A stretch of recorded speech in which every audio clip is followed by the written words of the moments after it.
Ooh, ooh.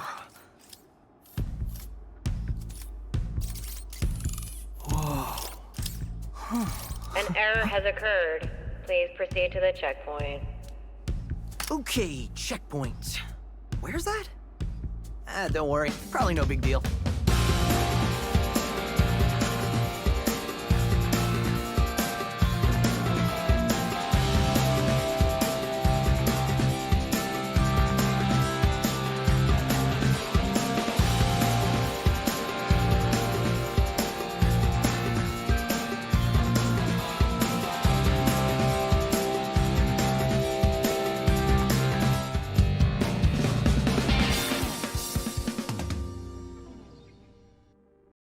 Hi-Fi Rush is the most fun I've ever had playing a video game. And just to let you know that remark was genuine, I didn't even open the video with a stupid IRL bit.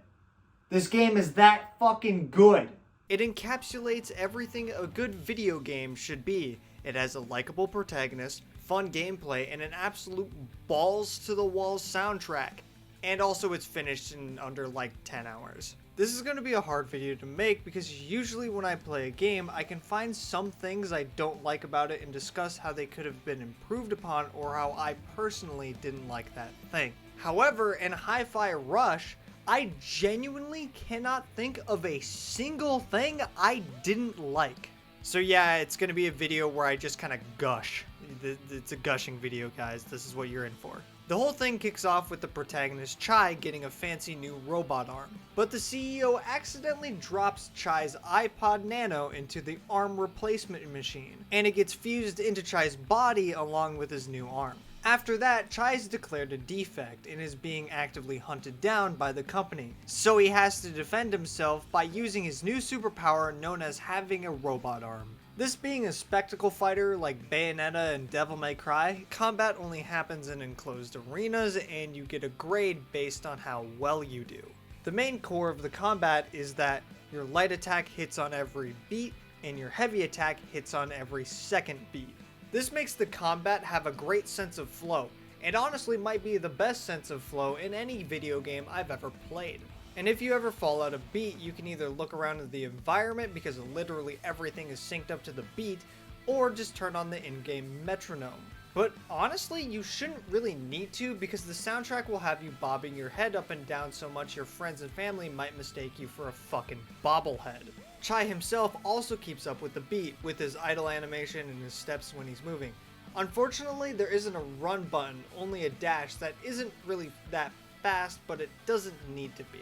Because when you need to close distance in a short amount of time, just use the fucking grappling hook.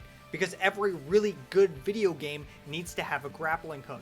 And this is a good video game, guys, because it has a fucking grapple. After the initial combat, you meet a talking cat and get the ability to do finishes with your combos. This also introduces you to Peppermint, the person controlling the cat. The plot is, the very obviously evil corporation that installed your metal arm is working on an AI that can control the consciousness of anyone with one of their robotic limbs. And the only way to shut it down is to get the 6 pieces of the passcode from all the higher-ups at the company. So you go through the different departments and defeat all the higher-ups, befriending the only one that actually memorizes the passwords. All of the main characters in this game mesh together very well, and each one makes up an essential part of a general friend group dynamic. Chai is the wannabe rock star that doesn't ever think before he acts. Peppermint is the hacker lady that thinks ahead carefully and plans everything out to a T and gets really mad at Chai when he goes all Chai-like and doesn't follow the plan whatsoever. Macaron is the helpful and cheerful one that detests violence even though he's built like a fucking bulldozer. Cinnamon is the brutally honest one that draws facial expressions on his face with a Sharpie because he's a robot so he can't show them in any other way. Corsica joins the party a little later but is the serious and fact-centric one. And 808 is the cat. Yes, I was still going over the parts of the friend group. You know exactly which one of them is the cat. All of these characters play off of each other extremely well, and the writing even made me laugh a few times. This also helps with the emotional character moments not feeling out of place or rushed. They actually feel earned. And do you know what else feels earned? The victories against the boss fights. All of the bosses obviously have their own big boss fight themes and are right in that sweet spot of just hard enough but not too hard. And once you defeat the final boss and the credits roll, this is where you get access to the post-game. And this is where the game goes. Yeah, you could go back through all the levels and find some weird frequency doors or whatever. Or you could just play the entire fucking roguelike we put in here for no goddamn reason. Yeah, I don't know why this is here either, but hey, if any game was gonna have an optional roguelike mode in it, it might as well be the one with some of the most satisfying combat ever. All this is to say, I absolutely love everything about this game. It completely nails everything it sets out to do. And after careful consideration, I've decided it belongs right up here, right alongside all of the best games I've ever played. Also, I don't really feel like I need to say this, but I will anyway. The soundtrack absolutely goes hard. I put it on during work for something to listen to after I beat the game, and it brought me right back into the groove. Like, I was actually snapping my fingers and like moving to the beat, so anyone that was looking at me at the time might have thought I was fucking insane. Not a lot of music gets me to do that. So yes, I know every fucking video I say, ooh, the soundtrack is really good, but like this is actually very special. All this is to say, I fucking love this game. I seriously wish I could just go back in time and tell my punk-ass, snot-nosed, milk-drinking little younger self to play it sooner. And after experiencing all of that, I was left wondering just one thing. Why the fuck did they shut the studio down? So Microsoft canned a whole bunch of studios in June 2024, one of which being the one that made Hi-Fi Rush. Why did it get shut down? Well, Xbox has been acquiring studios left and right, but most of them haven't exactly been putting out too much. Essentially, Big Daddy Microsoft realized that the returns weren't up to their liking, so they decided to close down a bunch of studios. Now, why they decided to shut down one of the studios that just made one of the best received games in recent history that was selling better than they could have ever expected, I don't really know. I'm pretty sure I had already bought the game before this happened though. So when I decided to finally play it, it kinda hung over me during some parts. And when I completed the game, I was just left wondering how. How could you shut down a studio that just made this? I don't get it. Thankfully, a lot of other people didn't get it either. So a few hours later, I decided to check Twitter. I know, bad start, just hear me out. And I saw this post, saying that Krafton, the people who published PUBG, had acquired Tango Gameworks, the studio that made Hi-Fi Rush. And it made me feel very good.